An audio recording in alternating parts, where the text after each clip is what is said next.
नमस्ते दोस्तों। देश भर में जनरल स्टूडेंट्स विरोध कर रहे हैं नई यूजीसी बिल एक्ट 2026 को। क्या है इस बिल में? क्यों लोग इतने डरे हुए हैं? क्यों पेरेंट्स डरे हुए हैं? क्यों जनरल कैटेगरी के लोग डरे हुए हैं इस नए यूजीसी बिल एक्ट 2026 में?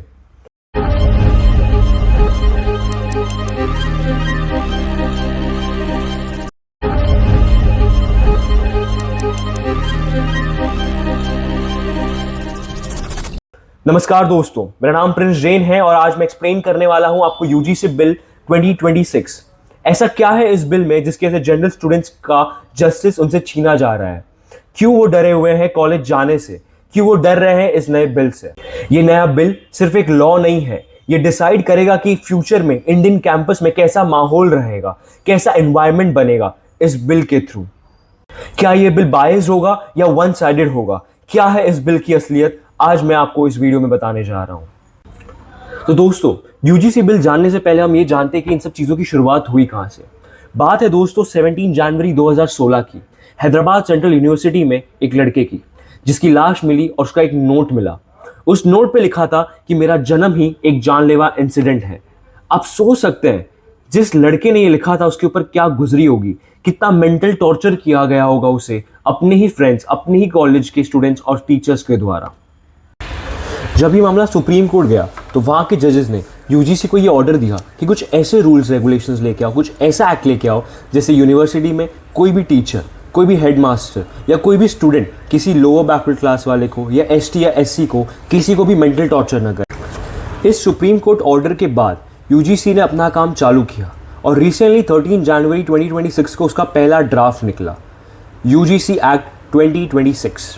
इस ड्राफ्ट के अंदर ये बताया गया कि हर यूनिवर्सिटी के अंदर एक कमेटी बनाई जाएगी। उस कमेटी का ये काम होगा कि वो सारे स्टूडेंट्स हैं, टीचर्स हैं, हेडमास्टर्स हैं, उन पे नज़र रखे। कंप्लेंट्स आ रही है तो उस पर इन्वेस्टिगेशन करे और वो इन्वेस्टिगेशन को आगे एचओडी या हेड ऑफ द यूनिवर्सिटी को प्रोवाइड की जाए। इस कमेटी का ये काम था कि कोई भी बच्चा अगर उनको मेल के थ्रू या ऑनलाइन पोर्टल के थ्रू कंप्लेन कर रहा है तो उस कंप्लेन को सीरियसली ले, उस पर रिएक्ट करे। उन्हें 15 डेज का टाइम दिया जाएगा कमेटी को उसके ऊपर इन्वेस्टिगेशन करने के लिए। उसके बाद उन्हें उस इन्वेस्टिगेशन की एक प्रॉपर रिपोर्ट तैयार करनी है और उस रिपोर्ट को हेड ऑफ द यूनिवर्सिटी को आगे फॉरवर्ड करना है। अगर जो बच्चा परेशान कर रहा था, एसटी या एस या कोई भी अदर बैकवर्ड क्लास बच्चे को उसे मेंटली टॉर्चर कर रहा था, तो उसके जो पनिशमेंट मिलेगा वो इस एक्ट के अंदर नहीं लिखा गया है। वो जो भी पनिशमेंट दी जाएगी वो head of the university decide करेगा। हो सकता है उसे सस्पेंड कर दिया जाए कुछ महीनों के लिए, हो सकता है उसे रेस्टिकेट कर दिया जाए, या फिर उसका रिजल्ट रोक लिया जाए, या फिर उसे एक्सपेल कर दिया जाए यूनिवर्सिटी से। कुछ भी एक्शन लिया जा सकता है हेड ऑफ द यूनिवर्सिटी के थ्रू, वो उनके हाथ में होता है।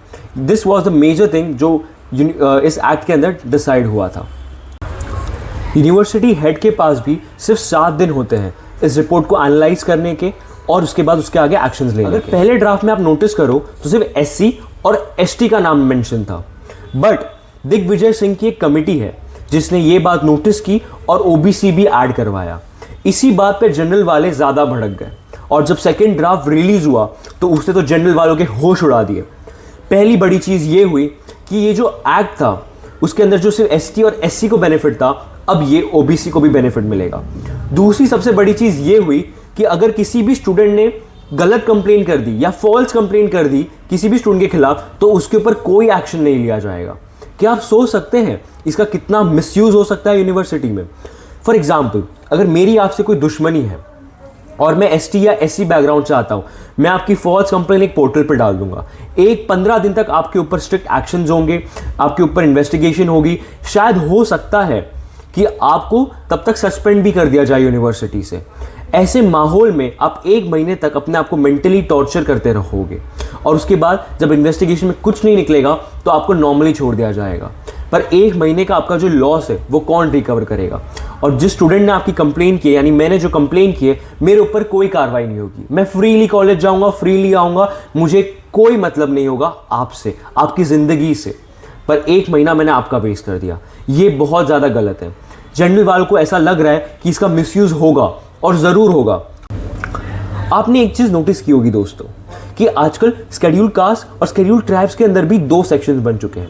एक वो सेक्शन जिनके पास बहुत सारा पैसा है, जो पॉलिटिशियंस भी है कहीं कहीं तो, और अच्छा खासा जिंदगी जी रहे हैं, और एक वो सेक्शन जिसने 2 वक्त की रोटी भी नसीब नहीं होती, जो बहुत बहुत गरीब है, पॉवर्टी लाइन के भी नीचे है।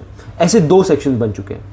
ये जो अपर कास्ट वाले सेक्शन है, यानी जो शेड्यूल्ड कास्ट, शेड्यूल्ड ट्राइब्स हैं, पर लेकिन उनके पास अच्छा खासा पैसा है, वो ये लोअर सेक्शन वालों को हरास करते हैं फिजिकली, मेंटली, और उन्हें टॉर्चर करते हैं। उन लोगों के लिए इस एक्ट में कोई रूल ही नहीं है। अगर किसी शेड्यूल्ड कास्ट वाले ने एक शेड्यूल कास्ट वाले को टॉर्चर किया, मेंटली हरास किया, तो उसका कोई कुछ बिगाड़ ही नहीं सकता। क्यों? क्योंकि वो भी शेड्यूल कास्ट है। ये एक बहुत बड़ी गलती की है इन्होंने एक्ट बनाने में। मैं चाहता हूं कुछ चेंजेस हो इस एक्ट में, ज्यादा नहीं, सिर्फ 2-3 मेजर चेंजेस है जो होने चाहिए। चेंज नंबर 1, जिसने भी कंप्लेन की हो, अगर वो गलत साबित होती है, अगर इन्वेस्टिगेशन में सामने वाले के खिलाफ कोई प्रूफ नहीं मिलते, या फिर वो अपने पर्सनल दुश्मनी के लिए ऐसी कंप्लेन करता है, तो ऐसे स्टूडेंट पे भी फाइन होना चाहिए और उसके खिलाफ भी एक स्ट्रिक्ट एक्शन लिया जाना चाहिए यूनिवर्सिटी के द्वारा। तो जैसे कि मैंने अभी आपको बताया कि शेड्यूल कास्ट और शेड्यूल ट्राइब्स के अंदर भी 2 सेक्शंस हैं, अपर सेक्शन और लोअर सेक्शन। अगर अपर सेक्शन वाले किसी लोअर सेक्शन वाले को तंग करते हैं, तो उनके खिलाफ भी सेम इन्वेस्टिगेशन और कार्रवाई होनी चाहिए जैसे जनरल वालों के खिलाफ हो रही है।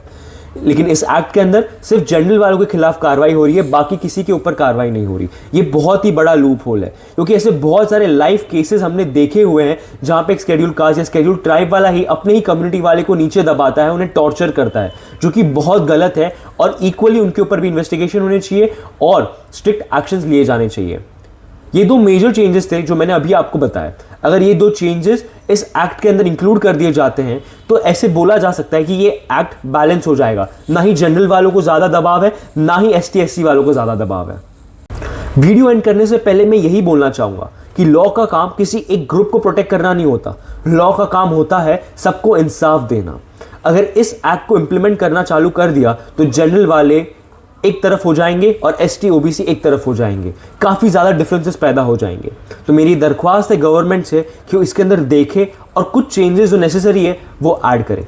धन्यवाद। जय हिंद, जय भारत। इस वीडियो को एडिट करते करते मैंने देखा कि सुप्रीम कोर्ट ने UGC एक्ट 2026 को रोक दिया है और कहा है कि इस पे काम करो और इसे बेटर बनाओ।